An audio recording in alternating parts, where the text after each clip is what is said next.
लोगोफोर नोंथांमोना भिडिअनि थाम्बनेइलाव नुनो मोन्दों जानो हागौ जे नोंथांमोना सोरबा सासेखौ मिथिगौ नाथाय बेनि गुदि खिथा गासिखौबो मिथिया। बे जाहैबाय महात्मा गान्धी। महात्मा गान्धी जों बयबो मिथिगौ, नाथाय नोंथांमोनहा बे भिडिअ जोबजासिम नायोब्ला नुनो मोनगोन जे नोंथांमोनहा बिथांनि बागै नोंथांमोना माबा मोनसे फिसाल' मिथिगौ। बिनि सिंनि थाखोमानाय माखासे गोनां बाथ्राफोरखौ जों मिथिया।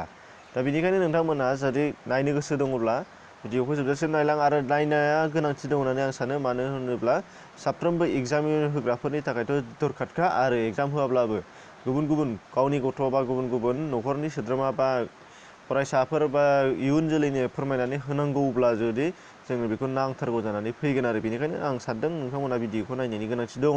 बेनिखायनो जोबजासिम नायलां। नाथाय बाहाय आं फुल गासिबो महात्मा गान्धीनि बाय'ग्राफि एबा जिउ जारिमिननि सोमोन्दै फोरमायनो साननाय जायाखै।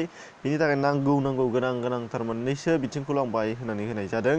बे जाहैबाय नोंथांमोना दा नायलांबा नुनो मोनगोन आरो। दा अब्ला नोंथांमोननो मोनसे खावलायनाया जाहैबाय बेनो, भिडिअखौ लाइक खालामनानै दोन जाहाथे नोंथाङा नांगौबा मोनफिनबाय थानो हायो। लाइब्रेरियाव एड जाना थागोन।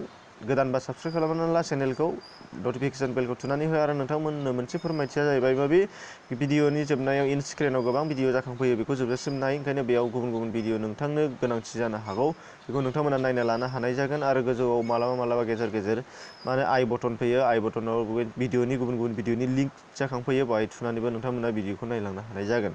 अब्ला लोगोफोर फैदो जों नायदिनि। बे जाहैबाय फार्स्टआव जों मा होनदोंमोन, महात्मा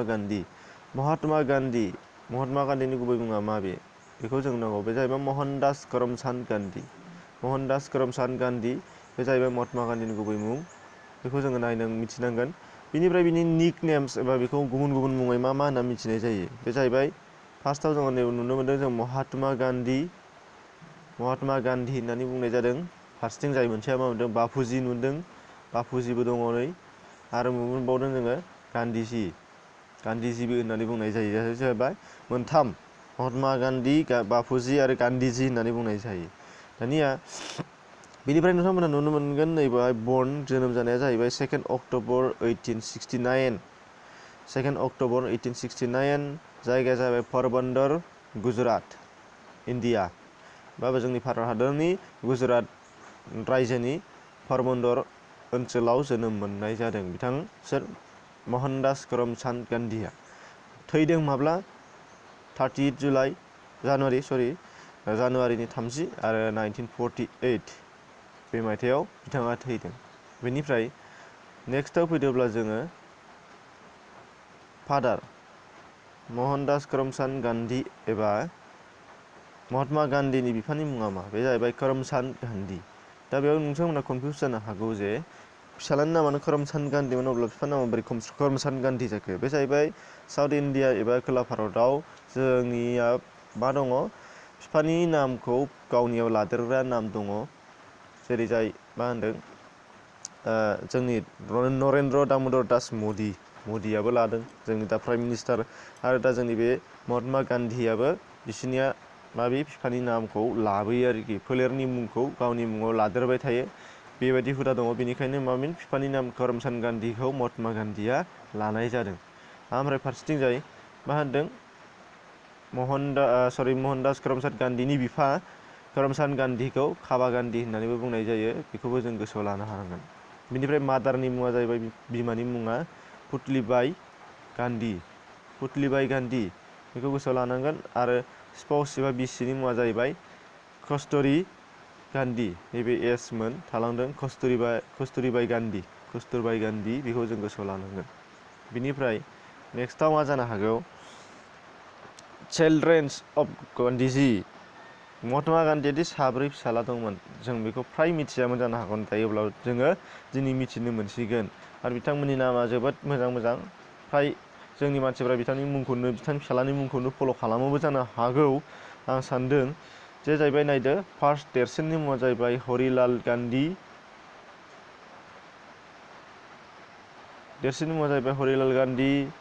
सेकेन्डआव दङ मनिलाल गान्धी, थार्ड गथ'आ जाहैबाय रामदास गान्धी, आरो ब्रैथि उन्दैसिन गथ'आ जाहैबाय देबदास गान्धी।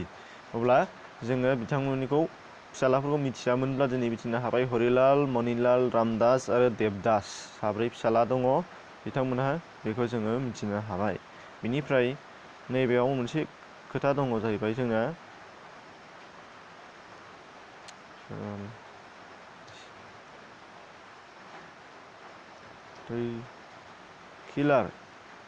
किलार नाथुराम गडसे मुंनि सासे हिन्दु नेसनेलिज्म माने मा हिन्दु मानसियासो बेखौ गावथारदों फ्रायानो मुसलमाना गावथारदों सानबाय थायो गोरोन्थि बियो हिन्दुसोमोन नाथुराम गडसेया हिन्दुसोमोन नाथुराम गडसेया महात्मा गान्धीखौ गावथारदों बेनिफ्राय बिथाङा गावथारनाय समाव गरथाम गुलि गावदों होनदों ओंखायनो खनसेनो जायगायावनो महात्मा गान्धीया जिउ गोमानांगौ जानानै फैदों अब्ला बिथाङा हिन्दु गरामिमोन बिनि थाखायनो महात्मा गान्धीया जे भारतखौ हिन्दु आरो मुसलमान खौसेयै ज' थानायनि बाथ्रा बुंबाय थादोंमोन बेखौ सैज' खालामनो हायैनि आरो गुबुन गुबुन माखासे मानसिफोरनि थुनायाव नाथुराम गडसेया महात्मा गान्धीखौ गावथारनाय जादों आरो अब्ला गरथाम गुलि गावनानै बिथाङा बुथारदों महात्मा गान्धीखौ बेखौ जों गोसोआव लानांगोन बेनिफ्राय बार्थडे अबजार्भबो जों गोसोआव लानांगोन बे जाहैबाय बार्थडे अबजार्भआ जाहैबाय 2 अक्ट'बर मोनफ्रोमखौबो जों गान्धी जयन्ती सान हिसाबै फालिनाय जायो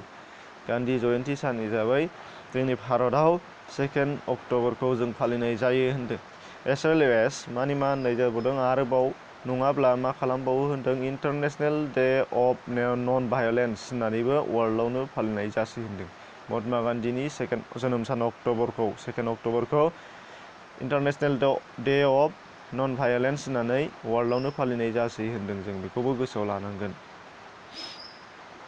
नेक्स्टआ जाहैबाय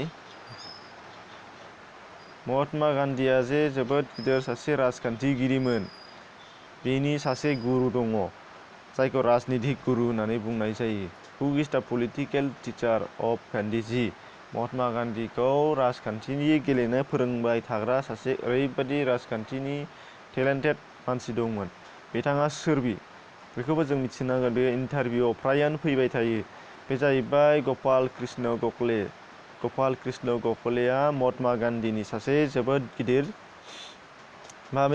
राजखान्थिनि फोरोंगिरिमोन महात्मा गान्धीया जेसेबां खामानि मावदों राजखान्थिनि बियो गासिबो गपाल कृष्ण गखलेनि माथा बिथांनि बोसोन गोजा बिथांनि थिननाय बायदियैसो महात्मा गान्धीया मावनो हायोमोन अब्ला नोंथांमोना बेखौबो मिथिनो मोनबाय दानिया नेक्स्टआव जाहैबाय नै हु गेभ द महात्मा टाइटेल अफ गान्धीजी नोंथांमोना बावैसो सिगाङाव आंनि भिडिअ नायदोंबा नोंथांमोना नुनो मोनखांबाय जानो हागौ जे महात्मा गान्धीनि महात्मा बिमुंखौ सोर होदोंमोन गान्धीजीनो महात्मा बिमुंखौ सोर होदों बे जाहैबाय रबीन्द्रनाथ टेगरा महात्मा गान्धीनि महात्मा बिमुंखौ होदों आरो बेनि दोननायानो थाबाय दिनैसिम जों महात्मा होननानै मिथिनाय जासै बेखौबो जों गोसोआव लानांगोन